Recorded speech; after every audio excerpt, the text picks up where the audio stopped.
Shalom, selamat pagi jemaat dikasih Tuhan. Kembali kita berjumpa dalam renungan pagi. Mari di awal pekan ini kita awali hari dengan kita bersama-sama akan merenungkan firman Tuhan. Supaya melalui firman Tuhan kita terus dibangun, diteguhkan dan dikuatkan dalam iman dan pengharapan. Sebab firman Tuhan inilah yang menjadi sumber kekuatan bagi hidup kita. Firman Tuhan akan menuntun dan juga menerangi langkah hidup kita. Mari sebelum kita merenungkan firman Tuhan, kita akan berdoa terlebih dahulu. Bapa di surga, kembali Tuhan pagi hari ini, di awal pekan ini, kami datang ke hadirat-Mu dengan menaikkan segala puji syukur atas begitu besar rahmat dan anugerah-Mu, perlindungan dan penyertaan, berkat, kemurahan, bahkan pertolongan Tuhan atas setiap hidup kami. Terima kasih ya Tuhan. Dan pagi ini juga Tuhan, kami membutuhkan tuntunan-Mu melalui firman-Mu. Mari Tuhan singkapkan dan nyatakan kebenaran firman-Mu atas setiap kami. Dan juga urapi kami semua, sehingga kami bisa menangkap pesan Tuhan, menangkap rema yang dari Tuhan, dan juga melakukannya dalam hidup kami. Terima kasih ya Tuhan, di dalam nama Tuhan Yesus, kami bersyukur dan berdoa. Amin.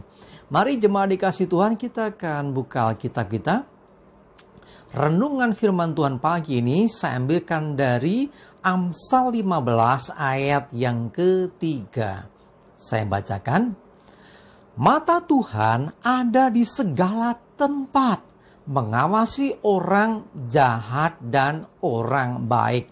Perhatikan, mata Tuhan ada di segala tempat. Artinya dimanapun kita berada, ada Tuhan yang selalu memperhatikan kita, yang melihat apa yang kita perbuat. Jadi nggak ada istilahnya sendiri, ya. Artinya apa? Bahkan dalam kesendirian kita pun sebetulnya ada Tuhan.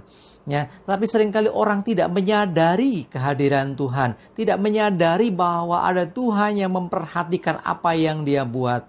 Kenapa orang bisa berbuat jahat? Kenapa orang bisa korupsi? Kenapa orang bisa curang? Ya, seringkali karena merasa tidak ada yang tahu. Ya, orang mencuri. Ya, karena dirasa nggak ada yang tahu, aman-aman saja. Orang berdusta, seringkali merasa nggak ada yang ngerti. Tetapi sesungguhnya Tuhan, sekali lagi ya, memandang orang benar dan orang jahat. Ya, mata Tuhan tertuju kepada semua orang. Artinya apapun yang dikerjakan orang, semua dalam pantauan Tuhan. Ya, kalau kita menyadari itu, kita akan berhati-hati dan tidak sembrono. Ya, jangan main-main. Ingat, apapun yang kau kerjakan di tempat yang tersembunyi, yang kau rasa nggak ada seorang pun yang tahu, sesungguhnya ada Tuhan yang memperhatikan engkau. Ada Tuhan yang selalu melihat apa yang kau berbuat. Bahkan seringkali Roh Kudus sebetulnya mengingatkan kita, menegur lewat hati kita. Tapi kadang-kadang karena ya istilahnya ya, orang merasa bahwa nggak ada yang tahu, ya akhirnya nekat melakukan kesalahan atau dosa. Karena itu mari sadari bahwa Tuhan itu ada dan memperhatikan orang yang jahat dan orang yang baik. Coba lihat firman Tuhan dalam 1 Petrus 3 ayat yang ke-12. 1 Petrus 3 ayat 12 saya bacakan. Sebab mata Tuhan tertuju kepada orang-orang benar, dan telinganya kepada permohonan mereka yang minta tolong. Tetapi wajah Tuhan menentang orang-orang yang berbuat jahat. Perhatikan. Ya, jadi mata Tuhan tertuju kepada orang benar. Untuk orang benar, Tuhan memperhatikan. Ingat, bukan hanya mata Tuhan, bahkan telinganya kepada permohonan mereka yang minta tolong. Jadi, kalau kita berseru kepada Tuhan, Tuhan mendengar seruan kita. Bahkan Tuhan, mata Tuhan itu tertuju kepada kita. Nah, dengan begitu artinya sesungguhnya apapun yang terjadi atas hidup kita, Tuhan senantiasa peduli. Tuhan senantiasa memperhatikan. Perhatikan, tetapi wajah Tuhan menentang orang-orang yang berbuat jahat. Orang-orang yang berbuat jahat, ya sesungguhnya Tuhan pun melihat semuanya itu. Tapi Tuhan tidak berkenan. Tuhan tidak berkenan kepada orang-orang yang berbuat jahat. Bahkan wajah Tuhan menentang. Jadi berseberangan. Ya, jadi hati-hati ya, jangan sampai kita termasuk dalam golongan itu.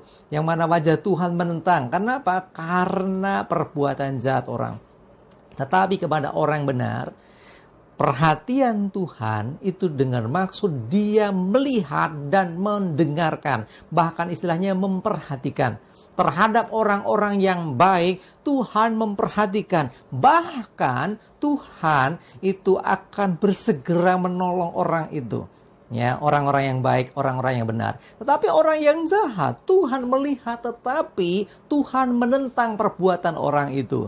Ya, beda ya. Sama-sama bahwa Tuhan itu memperhatikan semua orang, baik orang benar, orang jahat ya. Tetapi terhadap orang benar, Tuhan bukan hanya melihat, bahkan telinganya pun mendengarkan ya permohonan mereka yang minta tolong kepadanya. Tetapi terhadap orang jahat sekalipun Tuhan juga memandangnya, tetapi lebih dari itu Tuhan menentang apa yang mereka perbuat. Mari jemaat dikasih Tuhan, pastikan kita hidup dalam kebenaran sehingga apa yang kita kerjakan Tuhan melihat, Tuhan mendengarkan. Bahkan ketika kita berseru, Tuhan mendengarkan permohonan dan seruan kita. Bahkan lebih dari itu, dia tidak hanya mendengarkan, dia pasti akan menjawab. Bahkan Tuhan pasti akan berperkara untuk menolong setiap kita. Jemaat dikasih Tuhan, sering kita mendengar ya orang-orang dulu ya kalau kesandung sambatnya bukan ke Tuhan.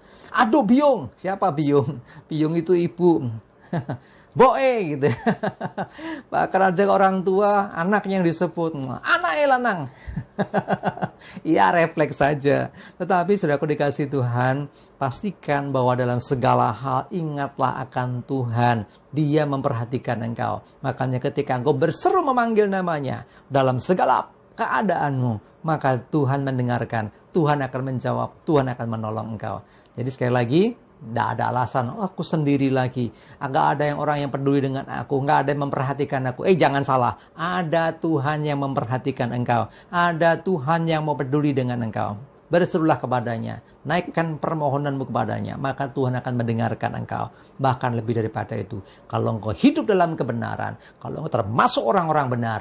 Maka Tuhan pasti akan menolong engkau.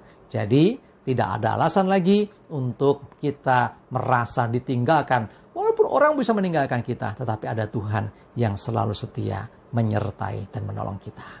Amin. Kita berdoa. Bapa di surga, terima kasih. Kami bersyukur memiliki Engkau Tuhan yang selalu memperhatikan, yang bahkan juga mendengarkan setiap permohonan kami. Engkau Tuhan yang peduli atas hidup kami. Engkau Tuhan yang tidak pernah meninggalkan kami sendirian. Kami percaya Tuhan, dalam perlindungan-Mu, di dalam pertolongan-Mu, kami semua boleh mengalami kemenangan, keberhasilan. Bahkan dalam setiap pergumulan kami, ketika Tuhan memandang kami, ketika Tuhan mendengarkan seruan kami, maka kami pasti terselamatkan. Terima kasih Tuhan, kami serahkan seluruh hidup kami dalam pimpinan dan penyertaan-Mu. Jauhkan celaka dan mara bahaya, dan biarlah damai sejahtera dan berkat-Mu senantiasa menyertai kami semua. Dalam nama Tuhan Yesus kami bersyukur dan berdoa. Amin. Mari jemaat dikasih Tuhan, semangat terus, maju terus dalam iman dan pengharapan. Tuhan Yesus memberkati kita semua. Amin.